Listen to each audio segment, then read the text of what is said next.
aula de hoje vai ser uma análise exploratória de dados espaciais e autocorrelação espacial, usando o programa Geoda.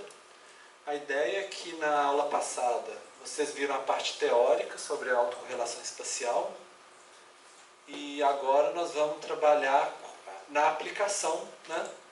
E durante essa aplicação nós vamos rever um pouquinho os conceitos que nós vimos na aula passada também, para vocês irem entendendo o que vocês estão fazendo passo a passo. Então, só para relembrar vocês, análise exploratória de dados é o que vocês já começaram a fazer usando esse PSS. Vocês aprenderam a fazer histograma, o diagrama de caixas e bigodes, o box plot. Na aula passada vocês viram também o diagrama de dispersão. São esses gráficos para a gente explorar, né? E a autocorrelação espacial, o conceito é essa questão da autocorrelação, ou seja, a correlação de uma variável com ela mesma. Então não são duas variáveis igual na correlação estatística convencional, é uma só. E no espaço, ou seja, se o atributo de um elemento ele é semelhante com os dos vizinhos, ou se ele é diferente dos vizinhos, né? Ou se ele não se relaciona com os vizinhos. Às vezes o vizinho pode ser mais alto, mais baixo do que ele, né? Essa é um pouco a ideia. Nós vamos utilizar o programa Geoda. Então, se vocês quiserem já abrir o Geoda no computador de vocês. E o material de aula está na pasta alunos, no Drive alunos, os computadores que conseguem acessar. Se vocês não conseguirem acessar, olha no Tidia, tem o material da aula de hoje também. Está lá, tanto os slides de aula, quanto as bases de dados que nós vamos utilizar. Tá? O Geoda, que é a página do Geoda, ele é um programa gratuito, livre, e que ele é muito utilizado para fazer análise exploratória espacial. Enquanto o QGIS é mais utilizado para questão de analisar, produzir dados, né, produzir bases de dados e fazer os mapas, né, temáticos e tudo, o Geoda normalmente você já entra com a base de dados pronta, um shapefile com uma tabela de atributos, seja polígono, ponto ou linha, e aí você visualiza esses dados e faz análises estatísticas, incorporando a estatística espacial. E aí, em alguns momentos o pessoal chama também, em alguns meios, o Geoda de econometria espacial. Porque as primeiras técnicas que o Geoda usa, eles foram desenvolvidos no campo de economistas que trabalhavam com dados socioeconômicos, tipo dados censitários, por exemplo.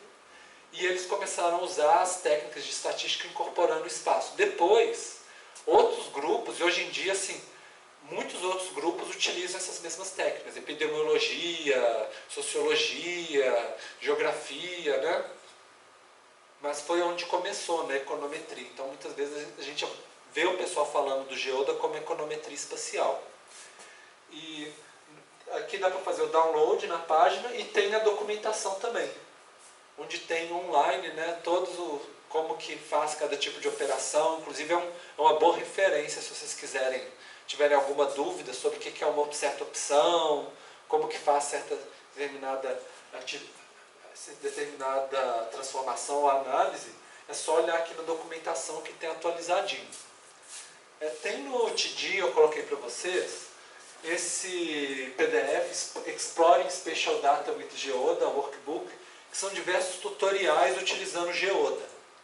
Esse PDF foi feito em 2005. O Geoda não mudou muito de 2005 para cá não, tá?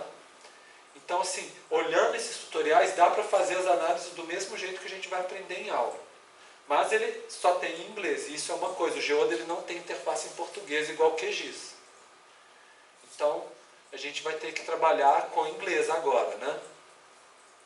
E esses mesmos tutoriais que tem no PDF, que é de 2005, eles estão atualizados no site do Geoda, aqui, em documentação. Aí você vê online, né, os tutoriais atualizadinhos. Só que em PDF só tem dessa versão mais antiga, que eu coloquei lá para vocês. Então, vou dar um tempinho para vocês abrirem. Todo mundo abriu o Geoda já? Conseguiram achar os dados de aula? no Tidia, ou na pasta no Drive Alunos, MTI, ou então no Tidia, no repositório, né? Aula 10.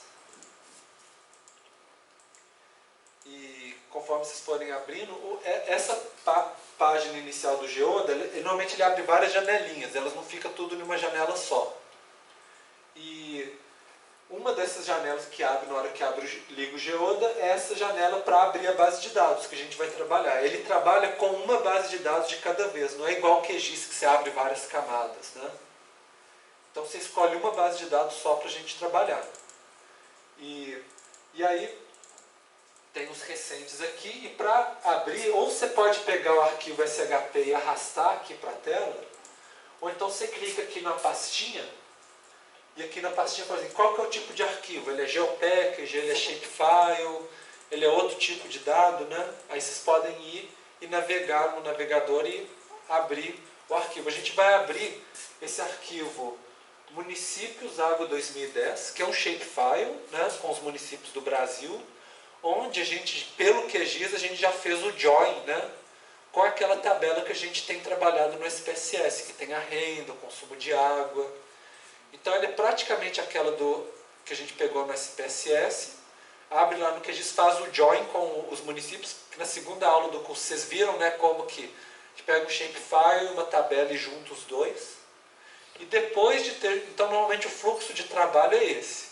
Primeiro você trabalha com seus dados numa tabela, no SPSS, no Excel, no Calc, né? Depois você abre o QGIS e faz a junção para gerar um Shapefile que incorpora essas tabelas, essas variáveis. E depois você abre no Geoda, que aí é a opção seguinte. Então, e a partir disso, né, esse é o ponto na disciplina que agora vocês já devem ter a base de dados de vocês, acredito a maioria dos grupos, né, as suas tabelas de dados. Vai ser a hora que na atividade que eu vou passar para vocês para a semana que vem, vocês vão pegar essas tabelas e vocês vão ter que já unir com a base de dados no QGIS antes de abrir no Geoda, né? Então vocês já devem ter, por exemplo, o Shapefile de municípios, quem for trabalhar com município, o Shapefile de setores censitários, né? Para quem for trabalhar com o setor censitário, para vocês fazerem a junção e depois começar a trabalhar no Geoda, que a gente vai trabalhar na aula de hoje. Então, vocês que chegaram um pouco depois, para ligar o computador, liga o programa que chama Geoda, e tem os dados de aula que estão no Drive Alunos, MTI, ou então no repositório lá do Tidia, na aula 10, tá? Aí tem os arquivos em Shapefile para a gente abrir esse Municípios Água 2010. Ele é livre e gratuito, tá? Só que ele não tem interface em português ainda, né? Até alguém querer juntar ao grupo do Geoda e oferecer. Atualmente eles estão traduzindo para o chinês, mas também não ajuda muito para a gente, né? Mas vai ajudar muitos chineses, então é bom, né? A gente vai começar a parte de análise exploratória.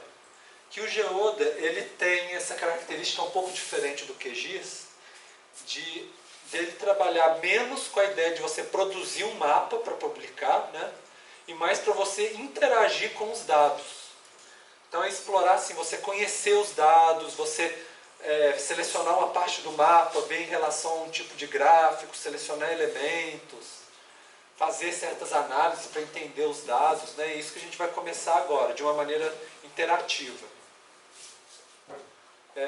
Então, deve ter aberto para vocês o mapa do Brasil, né? Com os municípios. É o Geoda Software? Oi? O Geoda Software? Geoda Software, esse mesmo. E aí, nessa tela anterior aqui, vocês vão clicar aqui na pastinha e abrir os dados da aula, né? No caso, você já baixou no repositório do Tidia ou no Drive Alunos, tá?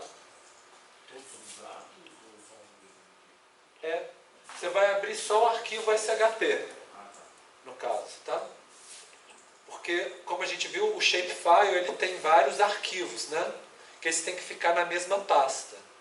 Mas a gente só seleciona um para abrir. Mas aí, quando ele puxa o arquivo SHP, ele já conecta com a base, com o arquivo que tem a tabela de dados, que é o DBF, assim por diante.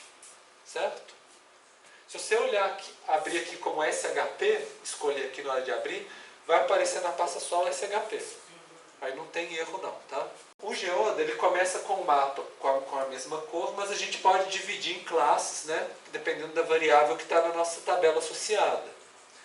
Então, para fazer isso, é simplesmente você clica com o botão direito do mouse sobre o mapa. Vai aparecer essa janelinha aqui, né? Que a gente pode mudar o tipo de mapa.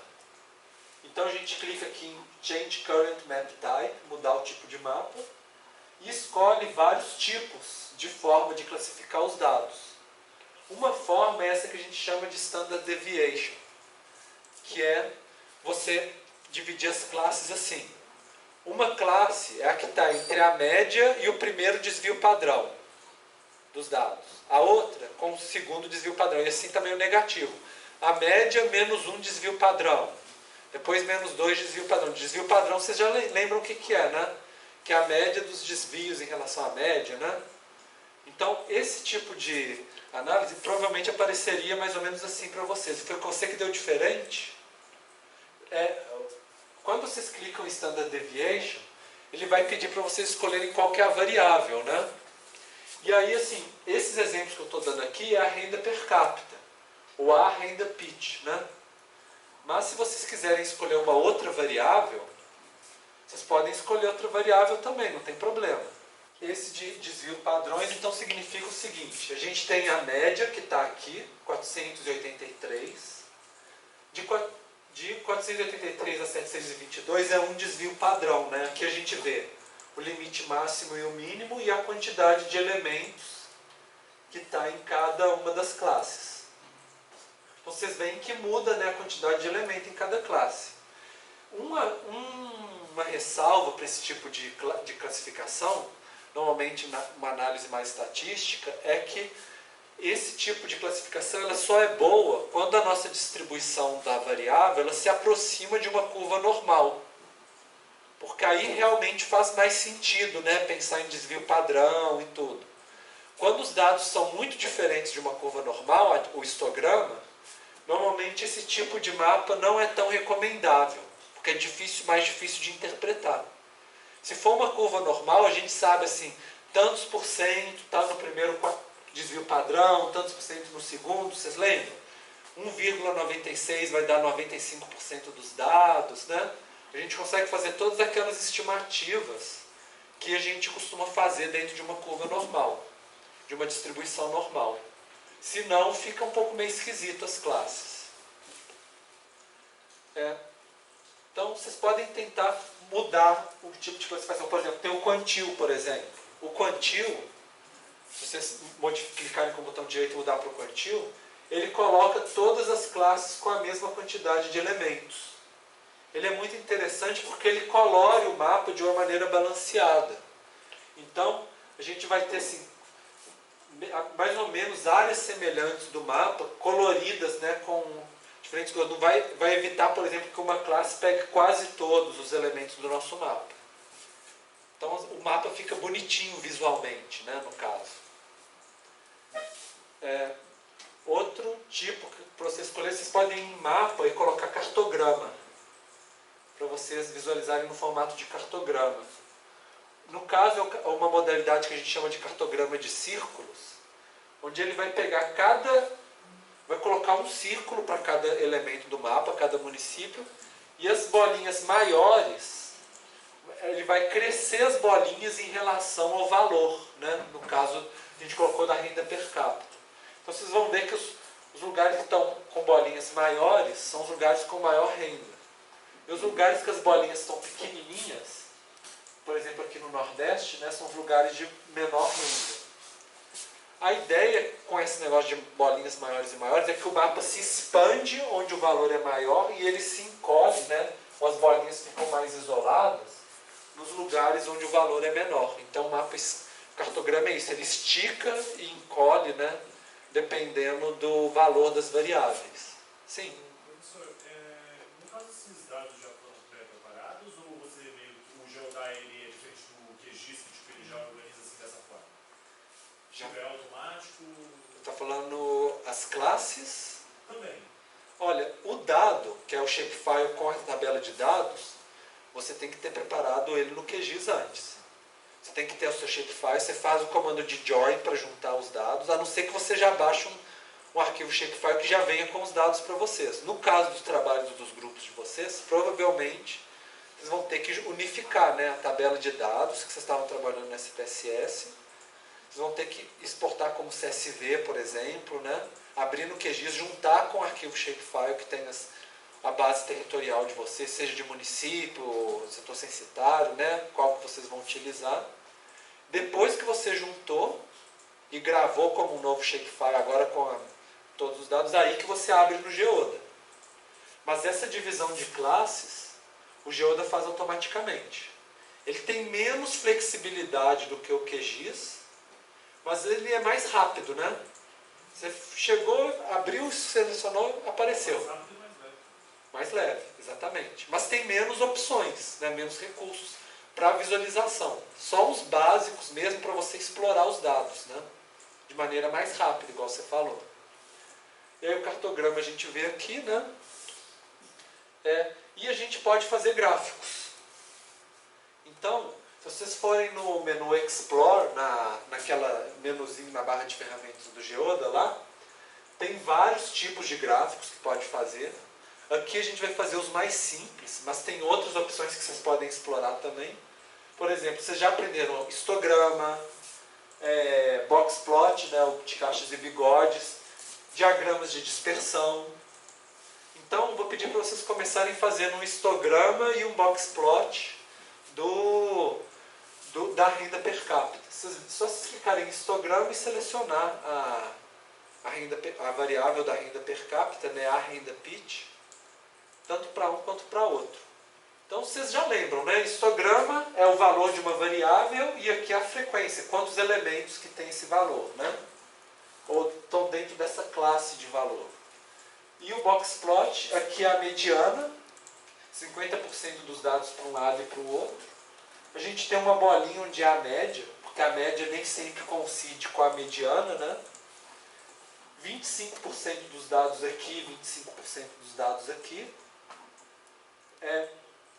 E a outro, o bigode, normalmente seria os outros 25% de um lado e do outro, só que se ultrapassar mais do que 1,5 a largura da caixa, que a gente chama de intervalo interquartil, né? 1 vez e meia, o restante seriam os valores extremos, né? Que a gente costuma denominar como valores extremos, ou atípicos, ou outliers, né? Só para revisar esse conceito com vocês. O Geoda ele é interessante porque ele pode interagir o mapa com o histograma, com os gráficos. Então, se vocês, por exemplo, clicarem em alguma barrinha do histograma de vocês, ele vai mostrar no mapa quais que são os municípios que fazem parte dessa barrinha. Vocês também podem selecionar mais do que uma barra, seja arrastando com o mouse, ou então apertando Ctrl ou Shift, né? Selecionar aqui, e aí vai aparecer aqui no mapa quais que são. Vocês podem selecionar os mais baixos ou os mais altos, por exemplo, né? E o contrário também, se vocês selecionarem no mapa, por exemplo, clicar e arrastar no mapa, ele vai exibir um subhistograma com essa seleção que vocês fizeram no mapa também. Como se fosse mostrando um histograma só para a seleção de vocês, junto no fundo, a distribuição total. É interessante para vocês interpretarem, né? Além dessa seleção que vocês podem fazer aqui, no boxplot vocês também podem selecionar. Então eu vou sugerir para vocês selecionarem os valores extremos no boxplot, que é algo comumente que a gente faz em análise exploratória. Quais são os municípios que têm valores extremos de renda per capita? E aí quando vocês selecionarem aqui, vocês vão conseguir ver no Brasil onde que ficam. Isso é muito comum para a gente começar a entender, criar hipóteses, né? Por que será que esses municípios têm maior renda per capita? A maioria deles estão no Sudeste e no Sul. São capitais, né? Brasília, Belo Horizonte, Rio de Janeiro, São Paulo, ou alguns municípios da região metropolitana de São Paulo, né? Algumas capitais no sul do país também. Então a gente consegue começar a criar as nossas hipóteses a partir do nosso entendimento do território. Então a gente traz o nosso entendimento prévio, né, da localização para a gente tentar interpretar. Bom, e eu queria mostrar para vocês um outro recurso que é fazer uma matriz de diagramas de dispersão. A gente aprendeu a fazer no SPSS, né? Pelo menos estava lá nos slides de aula, né? A gente não passou meio rápido na última aula, mas a gente pode fazer no Geoda. Vocês clicam em Explore Scatterplot Metrics e aí vocês passam para o lado de cá quais que são as variáveis. Vocês podem escolher várias, mas se escolher muitas variáveis vai ficar tudo pequenininho. Então eu coloquei só 3 para ficar mais simples, que é a renda per capita, o consumo de água por habitante também, o consumo 1, e o índice de Gini, que mostra a desigualdade, né, dentro dos municípios. Então vocês passaram os 3 para cá e manda gerar a matriz de vocês.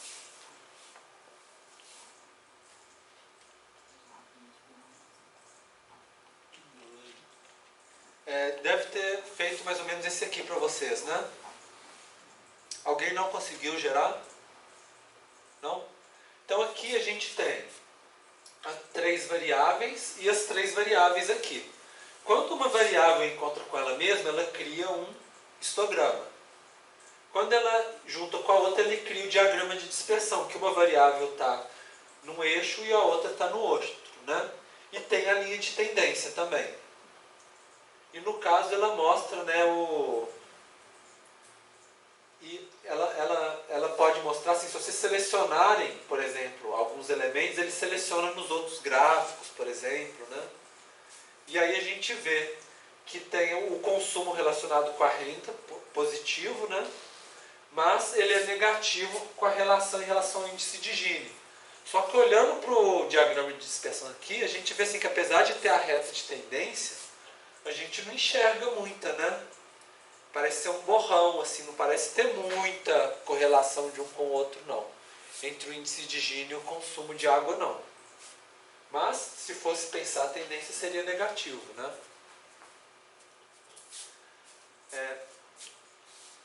Bom, agora nós vamos ver um pouquinho sobre preparação de dados no Geoda.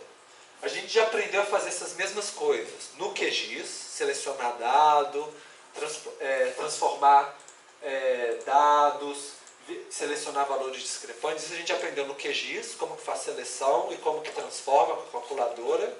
A gente aprendeu no SPSS também, né? Como que a gente faz transformações nos dados, né? Logaritmo, raiz quadrada. Agora a gente vai aprender no Geoda, a mesma coisa. Primeiro, para ver a tabela de dados associada ao shapefile, na janela da barra de ferramentas do Geoda tem uma tabelinha aqui. Também tem aqui em Table, dá para visualizar também. Mas vocês clicam na tabelinha, vai aparecer as variáveis para vocês, da base de dados. Igual acontecia no QGIS também, né?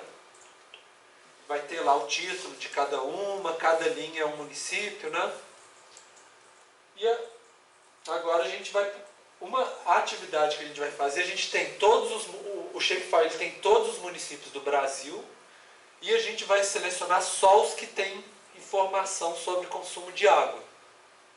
Porque a gente vai fazer as análises estatísticas mais para frente usando só as feições que a gente tem dado. Isso pode acontecer também com o trabalho de vocês. Nem sempre vocês vão ter dados para todos os elementos da base territorial de vocês. Então pode ser que vocês precisam selecionar só os que vocês têm dado e excluir os outros, né?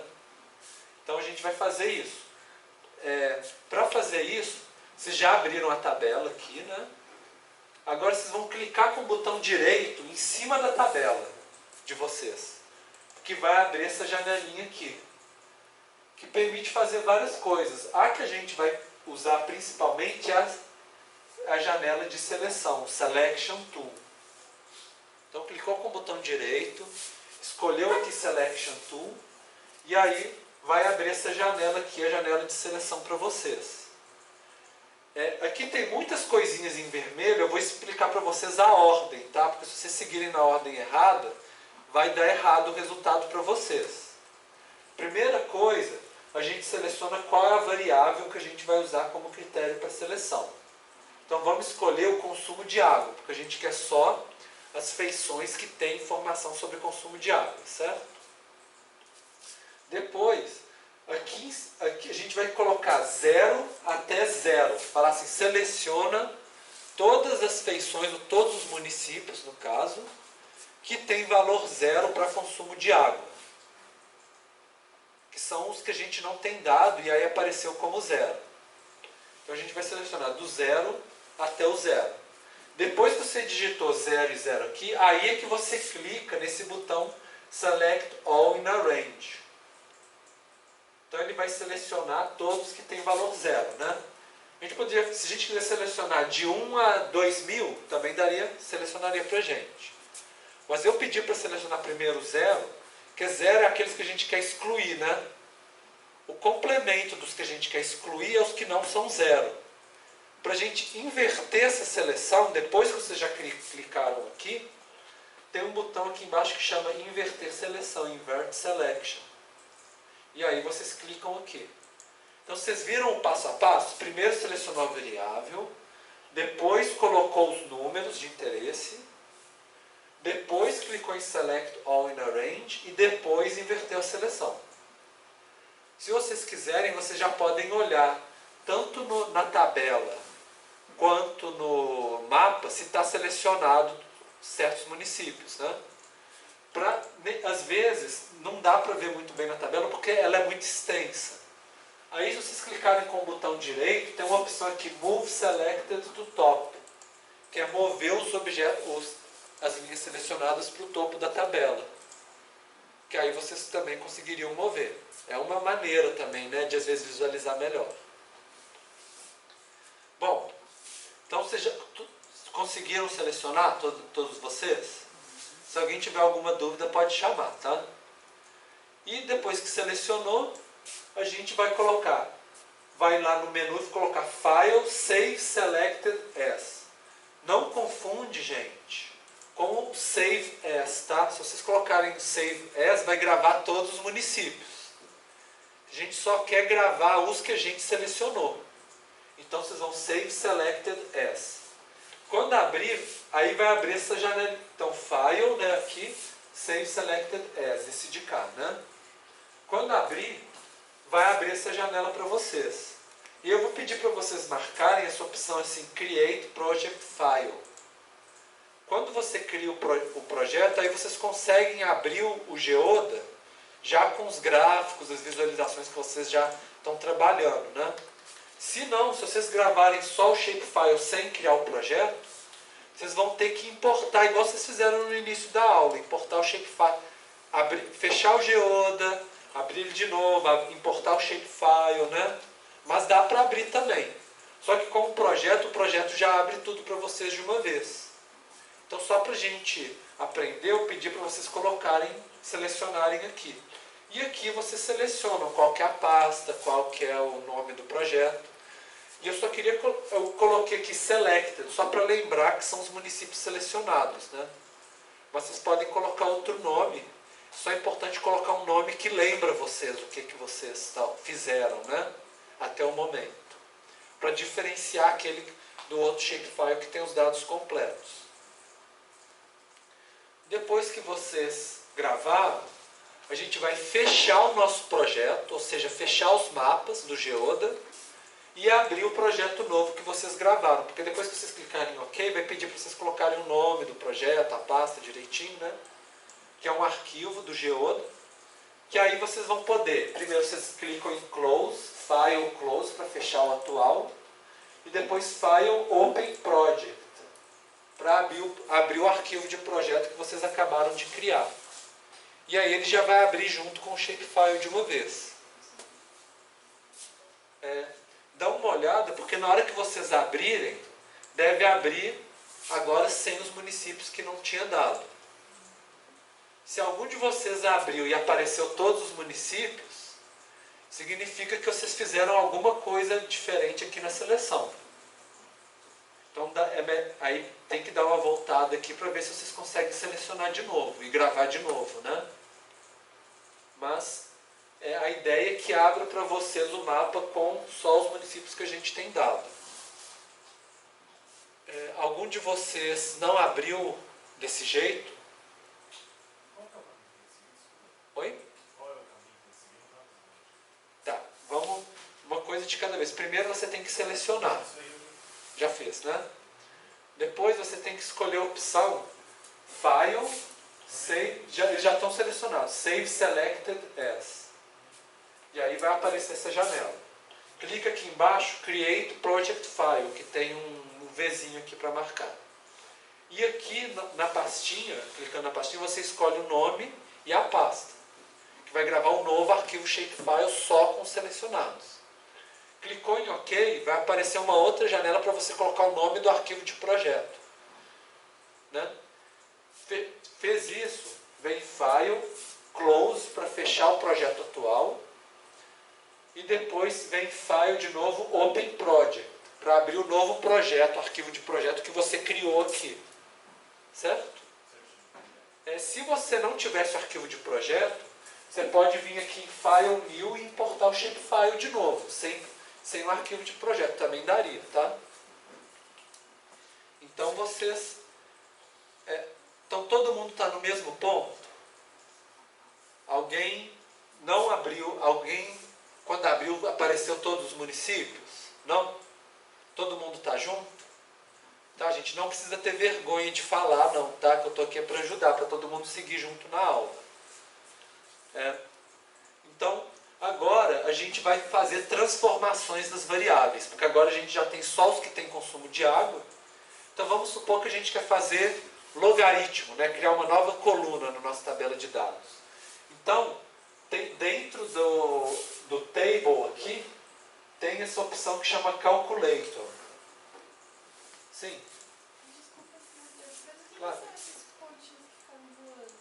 Pontinhos voando? À direita, né? O mar, também percebi. Deixa eu ver. Aqueles municípios que ficaram no meio do oceano? Gente, eu acho que são as ilhas, não? Fernando de Noronha. Tem uma outra ilha aqui também, não é? Eu acho que são as ilhas, tá? Mas elas estão aí. Só que é lógico, com as ilhas... Aí, só para voltar para vocês, a gente conversou sobre vizinhança, né? Por exemplo, essas ilhas elas não vão ter vizinhos. Da mesma forma, tem alguns municípios isolados, porque a gente não tem dados dos vizinhos, que eles também não vão ter vizinhos. Isso vai influenciar as nossas análises, tá? Vocês têm bom olho, viu? Achar esses pontinhos. Bom, então, gente, para criar novas variáveis a partir das que a gente tem, a gente vai em Table e Calculator. O calculador de variável vai abrir essa janela para vocês. E aí tem várias abas, né? Cada uma tem uma especificidade. A aba Univariate, ela pega uma variável e aplica uma transformação nessa variável. Então ela funciona assim. Primeiro, vocês clicam em Add Variable para vocês falarem que vocês querem criar uma nova variável. E aí vai aparecer uma janelinha para vocês colocarem o nome da variável nova, se é real, se é inteiro o valor, né? E vamos colocar, por exemplo, log de consumo, né? Log cons, por exemplo. Se vocês não clicarem aqui em Add Variable e selecionarem uma variável que já existe, ela vai apagar o valor que já está lá nessa variável e vai colocar o valor que vocês estão atribuindo novo, né? Mas a gente por isso vamos criar uma variável nova. E clique em Add Variable. Escolhe, né, o nome logcons. Depois a gente vai falar, quero que muda, pega a variável de consumo, o A consumo 1, e aplica o logaritmo de base 10. Tem várias outras transformações aqui. Logaritmo neperiano, raiz quadrada, né? Essas transformações básicas que a gente costuma utilizar. E aí a gente coloca o de base 10. Se vocês selecionaram tudo direitinho, consumo, base 10, adicionar a variável nova, vai aparecer aqui a expressão. Essa variável vai receber o logaritmo dessa variável de cá. Se vocês verificarem que está certinho isso aqui, vocês podem clicar em Apply, que ele vai criar a variável nova para vocês. Então a gente já viu o univariado, agora a gente vai para a segunda aba, que é o bivariado. A ideia do bivariado é quando você pega duas variáveis e faz uma operação entre elas. É também relativamente simples. Você adiciona uma nova variável, vamos supor que a gente quer criar o PIB per capita, por exemplo. PIB per capita. Então a gente adiciona, coloca PIB capita, supõe o nome. E a gente pega a variável PIB e fala qual a operação que a gente vai fazer. Dividir pela GEL12, que é a população do município, que é o nome que o IBGE dá para essa variável. Então, a gente poderia somar, multiplicar, exponenciar, fazer várias coisas. Tem as opções aqui, mas no nosso caso a gente vai simplesmente dividir uma pela outra. Então vocês estão vendo, criou a variável, falou que uma está fazendo essa operação com a outra, né? Aí vai aparecer aqui embaixo a fórmula. PIB per capita, que é a variável, é igual a essa dividido pela outra. Se vocês verem que a fórmula está escrita assim certinha, vocês mandam aplicar, que aí ele vai criar a nova variável. Vocês viram que é relativamente simples, né? Não é difícil, não. E depois que vocês criarem as duas variáveis, tenta visualizar na tabela de vocês se criou as duas colunas. Normalmente ela fica, né, são as primeiras colunas, ele coloca bem no início para vocês. Então, todo mundo conseguiu gerar as variáveis direitinho? Então, né, simples, né? E aí daria para mapear ela se quisessem. Mesma coisa que vocês fizeram da outra vez. Agora nós vamos fazer um diagrama de dispersão, que a gente aprendeu a fazer a matriz, né? O diagrama de dispersão sozinho, que é só duas variáveis, ele tem umas opções a mais no Geoda para a gente explorar agora. Então vocês vão em Explore, Scatter Plot. Não é mais o Matrix, né? A matriz, é o Scatter Plot simples. E aí vocês escolhem duas variáveis, por exemplo. Vamos pegar o consumo 1 e a renda per capita, renda PIT, né? Que é a análise que a gente já tem feito nos exemplos de aula. Vocês escolhem as duas e mandam, cliquem em OK, que ele vai criar para vocês um diagrama de dispersão.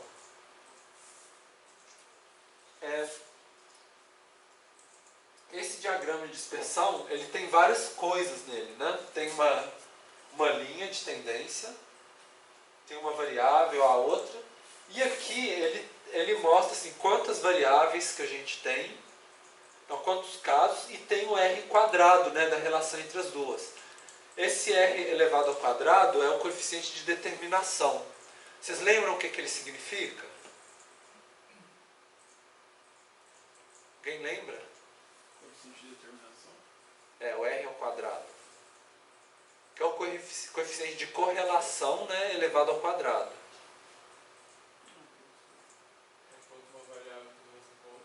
Mais ou menos isso. Quanto que é a mudança nessa variável explica a variação da outra. Quanto por cento, né? Então, no caso de vocês, deu quanto aí? O R quadrado de vocês? 41? Oi? Vocês pegaram quais variáveis? Ah, tá, mesmo do slides. Quem fez, por exemplo, da renda e do consumo ia dar uma outra coisa, né? 36. Se for 41, significa que explica 41% da variação da outra variável, né? Uma variável explica 41% da outra. Seria mais ou menos isso. O outro deu 36%, né? Mais ou menos essa ideia. Os outros itens aqui, a gente vai aprender a interpretar depois, quando a gente tiver aula de regressão na semana que vem. E o azul só está selecionado. Porque no caso eu fiz uma seleção no mapa e mudou a... Isso, eu ia mostrar isso para vocês depois. Mas tem essa opção também. Que seria isso, né? Se a gente quisesse selecionar uma área, vocês podem selecionar para vocês verem, ele vai criar uma outra linha, e aqui vai ter duas linhas, uma linha para o total e outra linha para os restantes, né, no caso.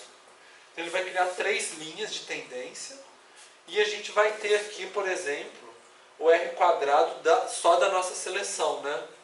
Os elementos que nós selecionamos e dos restantes também. Ele separa o selecionado dos restantes. E quando vocês selecionarem aqui, vocês também vão poder ver no mapa, né? Ou nos gráficos também, nos outros gráficos que vocês gerarem. Ele relaciona uns com os outros, né? Também, se vocês selecionarem no mapa, por exemplo, região Nordeste ou alguns região Sudeste, ele também vai desenhar aqui, selecionar aqui no diagrama de dispersão. Ele é interativo para os dois lados, né?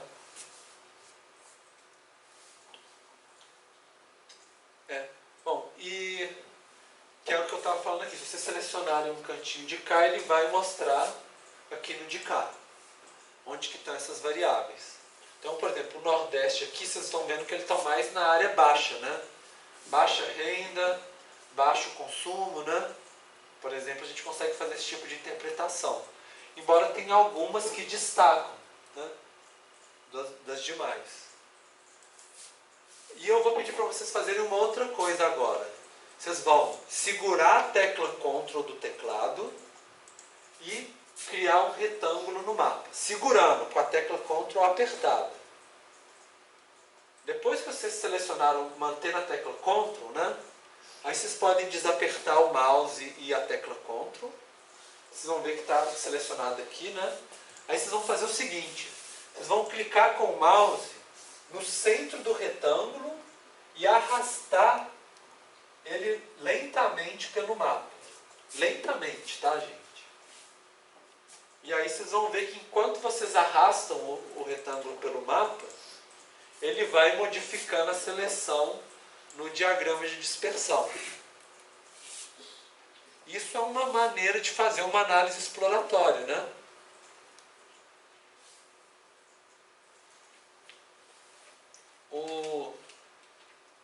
Se vocês quiserem brincar um pouquinho mais, se vocês clicarem com o botão direito no mapa ou aqui, vocês podem mudar a seleção para ser, em vez de retângulo, sem círculo, ou sem outros formatos também. Isso aí, assim, depende da forma que a pessoa sente mais à vontade para explorar os dados, né? Nossa, legal. Vocês conseguiram arrastar o retângulo? Alguém não conseguiu? Tá. Bom, e agora a gente vai trabalhar com a autocorrelação espacial. Ou seja, a gente já fez a análise exploratória, viu os dados, né, e tudo. Agora a gente vai fazer as análises de estatística espacial, que a gente viu na aula passada, para aplicar. Então, relembrando, autocorrelação espacial, relação da variável com ela mesma, não são duas variáveis, né, igual na estatística convencional, elas mesmas, e é espacial porque pega a feição, por exemplo, o município, como que o valor ali compara com o valor dos vizinhos, se é semelhante, se é diferente, né, se é o oposto ou não, né, ou se não tem efeito. Então, para mexer com a autocorrelação espacial, o primeiro passo é criar a nossa matriz de vizinhança, que nós também vimos na aula passada. A matriz de vizinhança é aquele registro que fala quem que é vizinho de quem. Então, um município é vizinho do outro, mas não é do outro, e assim por diante. E às vezes tem uma matriz de peso, né, que fala qual que é o grau de proximidade entre os elementos também, que é um pouco mais complexo, né? Então, para trabalhar com a nossa matriz de vizinhança, a gente vai na aba Tools, escolhe o Weights Manager, que é o gerenciador de pesos. Quando vocês abrirem o gerenciador de pesos, vai abrir essa janela para vocês. E a gente escolhe aqui Create, para criar. E aí, cada vez que a gente criar uma nova, clicar aqui em Create, ele vai criar mais um arquivo de matriz. A gente pode gerar várias matrizes de vizinhança, cada uma com critérios diferentes, e tentar ver a autocorrelação espacial de cada uma delas, para a gente escolher aquela matriz que expressa melhor a estrutura de vizinhança dos nossos dados. Então, vocês clicaram aqui em Create, vai abrir essa janela de cá, que é o Weights File Creation, né? A primeira informação que ele pede é qual que é a variável de identificação. Essa variável tem que ser uma das nossas colunas lá na base de dados, que tem um valor diferente para cada caso, que é o nosso ID, né? No caso, a gente já tem o do ID do IBGE, que é aquele código do IBGE que é diferente para cada município. Então, a gente pode selecionar aqui. Mas, se de repente vocês abriram um arquivo shapefile no Geoda, que ele não tem nenhuma variável de ID, né, de identificação, vocês podem adicionar uma nova, que ele cria uma para vocês também. Mas, se a gente já tem uma, a gente pode utilizar a que a gente tem. Aqui tem várias opções, que é um pouco para vocês revisarem o que a gente viu na aula passada, de proximidade. Primeiro, a gente tem contiguidade ou distância. Contiguidade é essa questão de um vizinho que faz cerca com o outro, né? Que ele encosta, um polígono encosta no outro. E o de distância é mais assim, para essa questão de qual que é a distância de um para o outro, ou aquele critério que a gente viu de N vizinhos mais próximos, né? Para colocar selecionado só os 4 que são mais próximos, os 5, por exemplo. A maioria de vocês vai trabalhar com contiguidade, que é esse de um polígono encosta no outro, que quando a gente pega um shapefile de municípios, de base de setores censitários, normalmente a gente escolhe esse. Mas se acontecesse, por exemplo, de vocês terem um arquivo de pontos, abrir no Geoda um arquivo de pontos, o ponto ele não encosta no outro, né? Então vocês teriam obrigado a utilizar algumas outras opções de cá. Ou se, por exemplo, a gente viu que vocês falaram que tinha umas ilhas, né, aqui, ou que tem alguns municípios que não tem vizinho, se a gente quisesse calcular a vizinhança para esses isolados também, aí não adianta fazer o de divisão, esses não vão entrar. A gente teria que usar, por exemplo, esse dos N vizinhos mais próximos, ou da distância, né? Para a gente poder utilizar, fazer a análise deles também. Mas não tem problema nenhum, gente. Também, se vocês quiserem usar a contiguidade e excluir alguns municípios da análise de vocês, não tem problema, porque lembra que a gente está trabalhando com inferência estatística. A gente pode trabalhar só com uma amostra dos nossos dados, não precisa trabalhar com todas, né? Para a gente fazer uma conclusão estatística, né? Bom, então, escolhendo contiguidade, que a gente vai começar trabalhando, a gente tem duas opções, o de rainha ou o de torre. Isso a gente viu na aula passada. Que o de rainha, se tiver uma quininha, né, um vértice de vizinhança em comum, ela entra, porque é igual o xadrez, ela vai na diagonal também.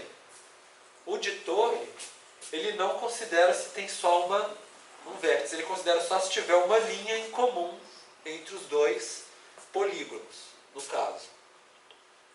Então vocês têm que escolher se vocês querem o de rainha ou o de torre. No caso, vamos escolher o de rainha para começar, tá? Além disso, tem aqui a opção de ordem de contiguidade. A ordem de contiguidade é um pouco que eu também tinha explicado para vocês. Se a gente vai pegar só os vizinhos, ou a gente quer pegar o vizinho dos vizinhos, ou o vizinho do vizinho do vizinho, né? Mais ou menos, a gente tem a nossa feição de interesse. A gente quer pegar só os vizinhos, por exemplo, ou se a gente quer ver os vizinhos dos vizinhos, o vizinho do vizinho do vizinho, né? E se a gente escolher, por exemplo, só a ordem 2, ele vai escolher só esse aqui. Ele não vai escolher o de dentro, os vizinhos de dentro.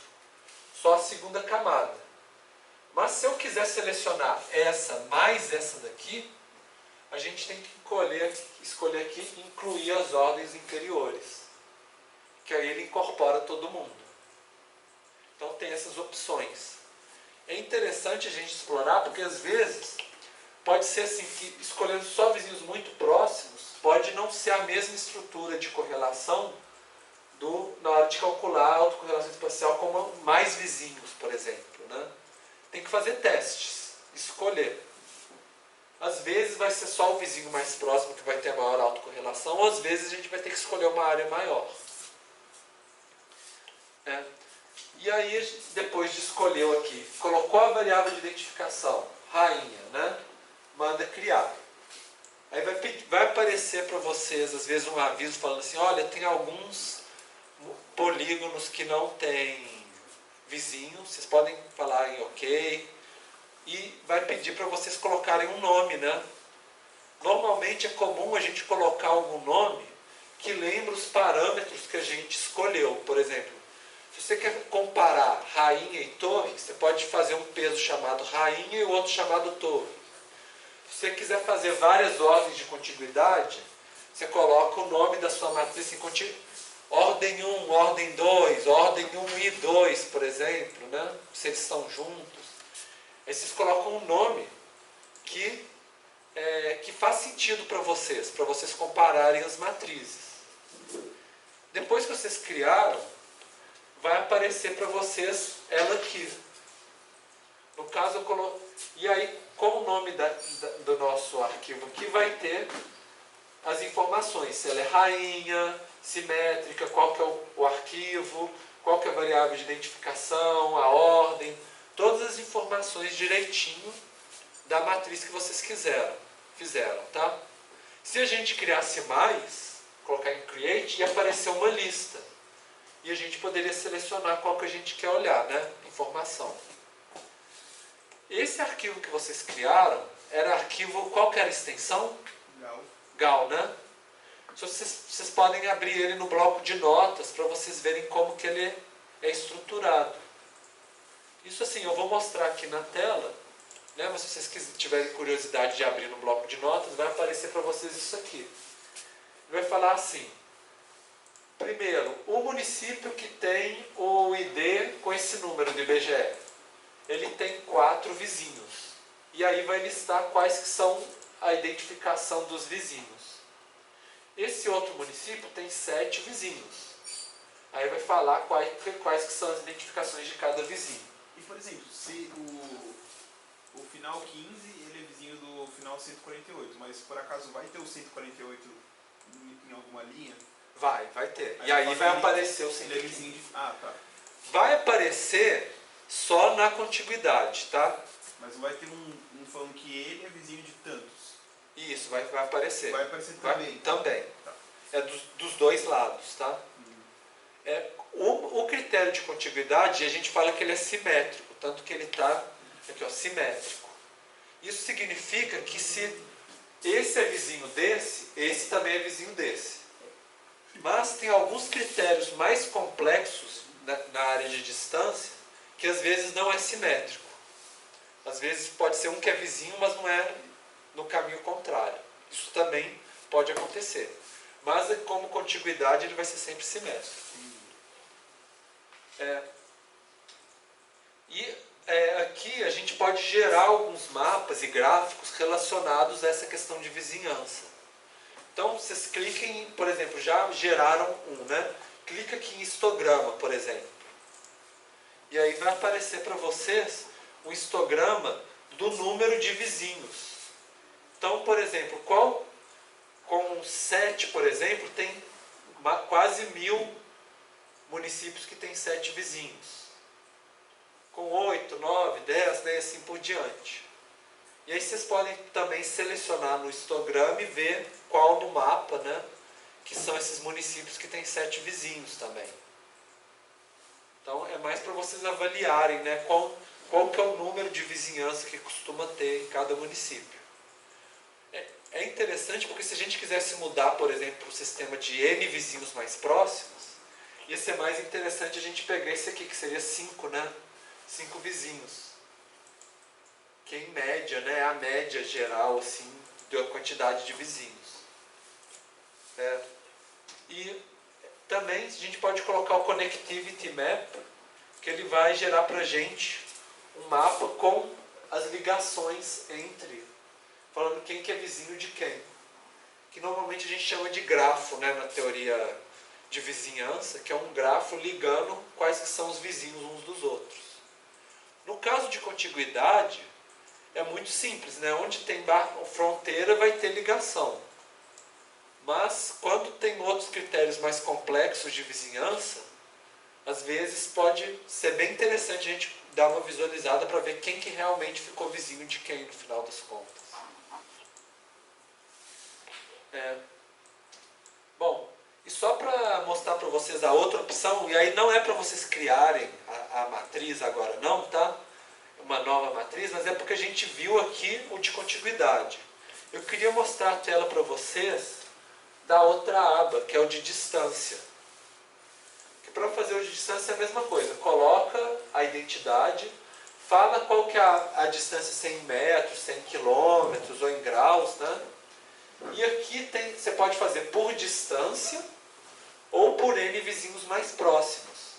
Por exemplo, se quisesse dos 4 vizinhos mais próximos, né? Se a gente tivesse municípios que não se tocam, né? Uma base de dados de elementos que não se tocam, pontos ou polígonos, ilhas, por exemplo, né? A gente poderia escolhe sempre os 4 elementos mais próximos e fala que eles são vizinhos. E aí daria para fazer. Tem outras opções mais complexas nessa tabela, mas que a gente não vai explorar, tá? Era mais para vocês saberem que existe, sendo que a maioria de vocês vai usar o de contiguidade. Mas é mais para vocês conhecerem as opções. Bom, agora a gente vai calcular o nosso índice global de Moura. O índice global de Moura, vocês já viram na aula passada, que é um número, né, um indicador, que ele funciona muito parecido com o coeficiente de correlação. Ele vai mostrar a autocorrelação espacial, e se ele for 1, significa que todos os vizinhos são iguais aos nossos elementos. Se ele for menos 1, significa que todos os vizinhos são diferentes, bem diferentes, o oposto dos nossos elementos. E se ele for 0, significa que a vizinhança não afeta os valores dos nossos elementos. Então eu vou pedir para vocês irem em Space, no menu Space lá, Univariate Moura. Não é o local, tá, gente? Porque a gente vai trabalhar com o global primeiro. Tem uma opção lá que é Univariate Local Moura, não é esse, tá? É o global. Nós vamos selecionar uma variável, por exemplo, o consumo, e na hora de falar qual que é o peso de vizinhança, é aquele que vocês criaram, a matriz de vizinhança que vocês acabaram de criar. Certo? Todo mundo seguiu os passos direitinho? E aí vai criar essa janela aqui para vocês. Essa janela, ele vai ter aqui no alto qual que é o valor do índice de Moura. No caso, deu 0,59. O meu deu 0,60. Também não tem problema. Às vezes muda um pouquinho, não tem problema não. É 0,90. Então, 0,59. O que isso significa, gente, em relação a esse valor de 0,59? Como que vocês interpretam esse valor? Ele está positivamente seguindo a linearidade. Isso. Então significa que um elemento ele é o que em relação aos vizinhos? Próximo. Não totalmente igual, porque não deu valor 1, né? Mas próximo. Não deu negativo, né? E nem deu mais próximo de 1 do que de 0 no final das contas, né? E aqui a gente tem o diagrama de espalhamento de Moura, que vocês já viram na aula anterior também. Que ele tem o valor do consumo aqui nesse eixo, e aqui ele tem o valor da média dos vizinhos. Então, para cada ponto, tem o valor do consumo nesse ponto, que é um município, calcula a média dos vizinhos desse município e acha a média deles aqui.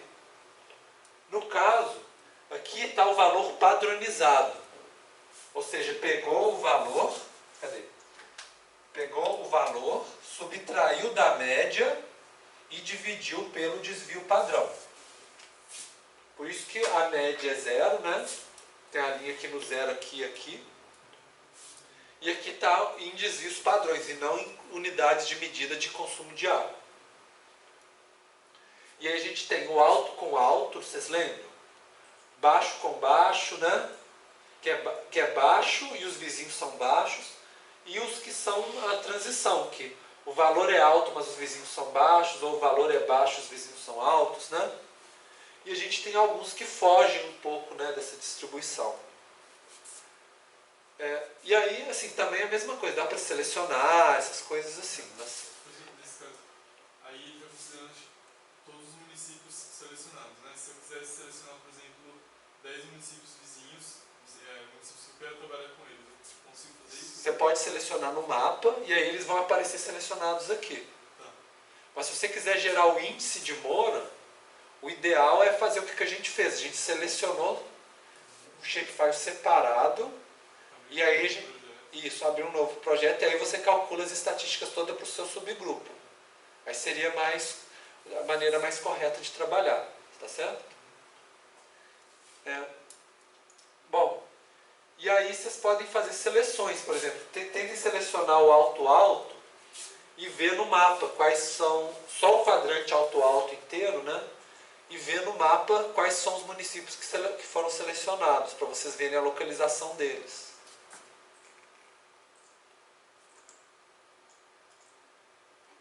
Então, vocês viram que provavelmente deve ter mostrado principalmente, né, o sudeste, o centro-oeste, um ou outro município do sul do país. Eles têm um valor alto e os vizinhos são altos.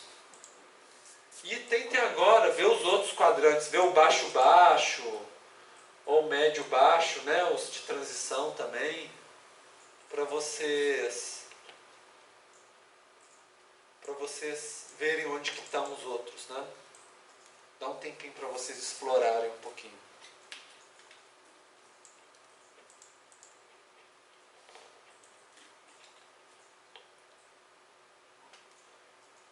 Então, provavelmente o baixo-baixo deve ter pego, né, Nordeste, um pouco do norte e do sul do país, né? Principalmente a área não litorânea, continental do sul do país. E os outros de transição, que inclusive dava para apertar Shift, né, para adicionar a seleção, meio que está espalhado pelo país inteiro, né? São áreas que são mais heterogêneas, né? Tem uma maior heterogeneidade, principalmente na transição entre o Sudeste e o Nordeste, né? Aqui nesse meio aqui, que seria essa área de transição entre um e outro, né? Bom, e a outra questão que a gente aprendeu na aula passada, que a gente vai aplicar agora, é porque a gente tem um valor 0,59 e a gente quer fazer um teste para saber se a gente pode ampliar, falar assim que a nossa população inteira do Brasil tem uma autocorrelação positiva a partir da nossa amostra, que a gente não tem dados do Brasil inteiro, né? Só de alguns municípios. É um pouco aquela pergunta assim, se a gente fizesse uma outra amostra de municípios do Brasil diferente da que a gente tem, será que o valor também daria positivo do índice de Moura? Qual que é a chance, né, de erro em relação a isso? Da gente inferir para o Brasil inteiro com base na nossa amostra. Para fazer isso, a gente faz o teste de significância. E que no nosso caso é o teste de pseudo-significância. Que eu expliquei para vocês por quê. Vocês lembram que quando a gente faz um teste estatístico, a gente precisa de uma distribuição, uma curva. Que a gente aprendeu até agora fazendo a distribuição normal, né? A gente tem a distribuição normal, se pega além do nosso limite, que é o nosso alfa, né, valor de significância, o nosso teste de estatística, por exemplo, 5%, né? A gente fala que a gente aceita, né? Se não chegou, a gente fala que não aceita. Ou pode dar negativo também, né? Se der muito negativo, a gente fala que a gente aceita no sentido contrário, né? Só que o problema é que nem sempre as nossas variáveis têm uma distribuição normal. Então, para contornar esse problema, a gente faz essa permutação ou randomização, no caso, né? Que é a gente pega os dados que a gente tem, que a princípio a gente sabe o local de cada município, mas vamos supor que a gente não soubesse e a gente pegasse o nosso dado de consumo, embaralhasse e distribuísse aleatoriamente para os municípios. Aí a gente distribui aleatoriamente, calcula o índice de Moura para essa distribuição aleatória. E aí vai dar um valor. Aí depois a gente embaralha de novo aleatoriamente entre os municípios, calcula de novo, vai dar um outro valor. E aí a gente vai montando um histograma e criando qual que seria a distribuição para esses valores aleatórios. Qual que é mais frequente, o valor do índice de Moore ou não. E aí a gente compara com o que a gente sabe a localização.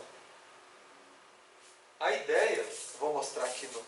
Então vocês clicam com o botão direito em cima do gráfico, escolhe Randomization e quantas permutações que vocês querem, quantas vezes que vai reembaralhar. Normalmente 999 é um tanto bom e rápido.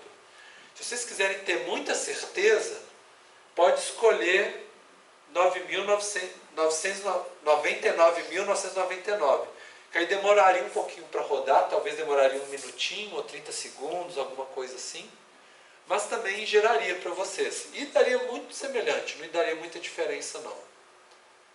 Então, clicou, escolheu 99 permutações e aí ele vai fazer a análise para vocês. Deve ter aberto uma janela para vocês, né? E sempre que vocês clicarem em rodar o run, ele vai reembaralhar tudo de novo e vai gerar de novo. Esse histograma de cá, que é o vermelhinho, ele é o histograma que foi feito a partir desse embaralhamento. Que seria assim, se você pega os dados aleatoriamente, o valor do índice de Moore costuma dar entre esses valores aqui. Aleatoriamente, né? E o que a gente tem, o real, né, que está lá atribuído nos municípios? Está aqui, ó. Tá vendo? Ficou bem longe, não ficou do aleatório? Por isso, olhando visualmente, a gente vê que tem uma tendência muito forte de que esse valor que a gente chegou não foi aleatório. Agora, se essa linha verde tivesse aqui no meio do nosso histograma, aí teria uma chance muito grande desse valor ter sido aleatório. E aí, se a gente tirasse uma outra amostra, poderia ficar variando aqui, né? Entre eles. A gente não pode ter muita certeza estatística. Então, normalmente a gente procura a quininha. No caso aqui foi muito mais além da quina, né? Então, tem uma certeza muito maior. Tanto que vocês veem, o valor P deu 0,001. Ou seja, 0,1%, né, de chance de erro. Então, 99, o oposto 99,9% de certeza de que a gente pode o quê? Rejeitar a hipótese nula de que esse valor aqui é aleatório. Rejeitando a hipótese nula, a gente aceita a hipótese de que a nossa população inteira tem um valor positivo de autocorrelação espacial. Então, é o caminho todo estatístico, né, do teste de hipótese, né? A gente rejeita a hipótese nula que é aleatório, aceita a hipótese de que não é aleatório, de que existe uma autocorrelação espacial, com 0,1% de chance de erro. Se quisesse, e aí aqui embaixo a gente vê, né, qual que é o índice de Moore, qual que é o índice da média do aleatório, no caso, né? Então foi muito diferente, menos 0,005 e 59, né? Então a gente vê essa diferença. Então é isso, a gente rejeita a hipótese nula. Bom, além disso, a gente pode gravar os nossos resultados na tabela do nosso diagrama de espalhamento de Moore. Então vocês podem clicar com o botão direito, mandar salvar os resultados, que ele vai criar duas colunas, uma com o valor padronizado, que é simplesmente esse x menos a média dividido pelo desvio padrão, que é o eixo de K, e o outro é o spatial lag, que é a média dos vizinhos, também padronizada. Aí ele vai criar duas colunas na tabela de dados de vocês, que daria para mapear, daria para fazer gráfico, daria para fazer análise estatística, né, o que vocês quiserem. Essa spatial lag, que é a média dos vizinhos, ela tem um uso bem interessante também, em alguns casos, né? Quando às vezes você não tem dado para um elemento e você quer atribuir para ele o dado da média dos vizinhos, como um jeito de atribuir dados, valores para dados faltantes na sua tabela de dados. É muito melhor do que simplesmente chutar, né? Você pode falar que, pô, tudo bem, pega a média dos vizinhos aí. É um jeito de atribuir, a gente chama de atribuição de dados faltantes, né? Estimar esses dados. Bom, então deve ter criado para você essas duas colunas aqui, né? Vocês podem olhar a tabela de dados de vocês, cria lá no finalzinho da tabela. E a gente vai agora para o índice local. O índice local é aquele que a gente já tinha conversado na aula passada, que o índice de Moore ele dá um valor para a sua base de dados inteira. O índice local ele vai criar um valor para cada polígono, né? No nosso caso, para cada município. Se o município for muito parecido com os vizinhos, vai dar um valor positivo e alto. Se ele for muito diferente dos vizinhos, ele vai dar um valor negativo. E se os vizinhos tiverem vários valores diferentes, alguns parecidos, outros não, vai dar um valor próximo de zero. Para calcular o local, vocês vão no Space Univariate Local Mora. E aí seleciona o consumo, né? E escolhe para abrir todos os mapas. Porque escolhendo todos os mapas, a gente vai abrir todas as análises para a gente. O Mora Scatterplot vocês já abriram, né? O mesmo do índice de Mora global. Mas os outros são novos para vocês. Então selecionou todos, clicou em OK. Vocês vão ver que deve ter criado esse daqui, né? Esse aqui, ele fala as classes do índice do diagrama, por exemplo, alto-alto, baixo-baixo, baixo-alto, baixo-alto e alto-baixo, né? Então vocês veem que E aqui vocês viram que ficaram vários em cinza. Esses em cinza significa que na hora que fez o teste do índice local de Mora e fez ver se ele é significante ou não, ele não conseguiu ser significativo com um critério de 5% de erro. Então esses a gente não tem certeza, então a gente não mostra. Tem o cluster de alto, que está aqui embaixo, e o de baixo, né? E aqui tem um pouquinho de baixo também, né? Um pouquinho também. Então esses a gente chama de análise de agrupamento, né? Porque a gente vê os grupos, no caso, é uma forma de agrupar os clusters, que a gente chama de alto, de baixo. E tem muito poucos das outras duas classes. Isso é comum mesmo. Porque quando está diferente, normalmente a gente não tem tanta certeza estatística assim. Eles desaparecem, ficam em branquinho. Talvez um ou outro aqui na transição. E vocês estão vendo que tem o cinza, né? Que são os que não tem vizinho. E aí eles não entraram na nossa análise. E aqui está o de significância. Que significa, o mais escuro é o que a gente tem mais certeza. Conforme vai ficando mais claro, esse aqui é 0,0001, né? Então é 99,99% de certeza. O outro é o de 95%, que é o mínimo, né? E os demais são os que têm menos do que isso. Então a gente não mostra.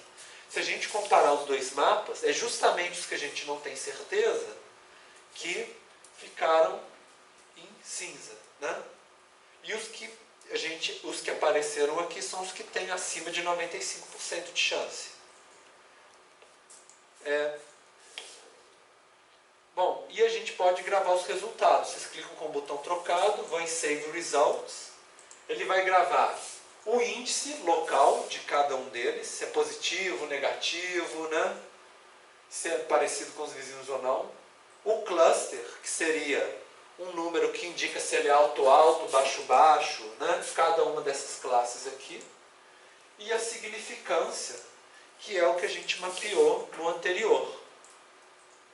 Então a gente consegue, a partir do momento que a gente coloca esses aqui, a gente pode mapear eles com outras classes no Geoda, ou a gente pode exportar para abrir no QGIS, fazer um layout mais elaborado, ou exportar a tabela para o SPSS, fazer análises estatísticas, né? Fazer gráficos lá também. Então, a gente tem os dados já guardadinhos para a gente. Bom, como nós estamos de tempo, tem 5 minutinhos, acho que dá. Aí, sim, vocês devem ter gravado, aparecem as colunas aqui. Então, uma delas, o 0 é uma coisa, o 4 é outra, o 2 é outra, né, para fazer o mapeamento. Tem um índice, ser semelhante ou diferente dos vizinhos, e ser significativo. Se está menos do que 0,05, ele aparece no mapa. Se ele está acima, vocês viram que ele deu valor 0, né? Por isso que ele ficou cinza, com valor 0. A última coisa que eu queria mostrar para vocês na aula de hoje é o correlograma espacial. Então vocês podem ir em Spatial Correlogram, que ele gera duas janelinhas, que conforme você altera de cá e manda aplicar, ele atualiza na de cá. E aí a gente pode escolher a variável que a gente quer analisar e a distância, qual que é a unidade de medida em metros ou quilômetros e quantas unidades, né, quantas classes, dividido em quantas classes de distância. E aí ele vai mostrar, se vocês mandarem aplicar, né, ele vai mostrar como que a autocorrelação muda em relação à distância dos municípios. Então, por exemplo, municípios muito próximos, deu positivo aqui. Conforme vai distanciando, por exemplo, 700 quilômetros, já chegou no 0. Aí o espaço já não influencia tanto, né? E conforme segue para 2.000, mais ou menos, quilômetros, começa a dar negativo. Então, municípios que estão a mais de 2.000 quilômetros um do outro, eles tendem a ter valores muito diferentes entre si. E depois começa a voltar para o 0 e de repente sobe. Mas esses que sobem não precisa preocupar tanto, porque vocês estão vendo aqui embaixo, é o histograma de quantos municípios que tem para cá, quantos pares de municípios que tem para cada classe de distância. Então esses de cá praticamente não tem município. Então não é tão influente, né, nos nossos dados, mas os de cá, ó, essa parte aqui é relevante, né? Tem muitos municípios. Só para vocês compararem com o mapa do Brasil, é que está na mesma escala de distância, que 700 aqui é mais ou menos 700 aqui. Para vocês pensarem como que isso aqui está acontecendo no Brasil, né? Nesses primeiros 700, seria aqui assim. E os 2.000, né, seriam mais ou menos uma distância assim, né? Aqui no caso de um ponto a outro para o Brasil dá mais ou menos 4.000, que é mais ou menos essa distância aqui, 4.200, né? E aí colocando os clusters, a gente vê que nessa distância aqui que eles são parecidos, é mais ou menos a largura e o comprimento dos nossos clusters. E o 2.000, né, que é onde é negativo, é mais ou menos a distância entre um e outro. Porque aí a distância, quando a gente pega um aqui e outro aqui, eles são muito diferentes uns dos outros, né? Então a ideia era mais para vocês verem nessa questão da relação do... como que a autocorrelação ela muda ao longo da distância. Que é um pouco diferente da análise quando a gente pega só o vizinho mais próximo, curtinho também. É uma análise complementar. Bom, era isso.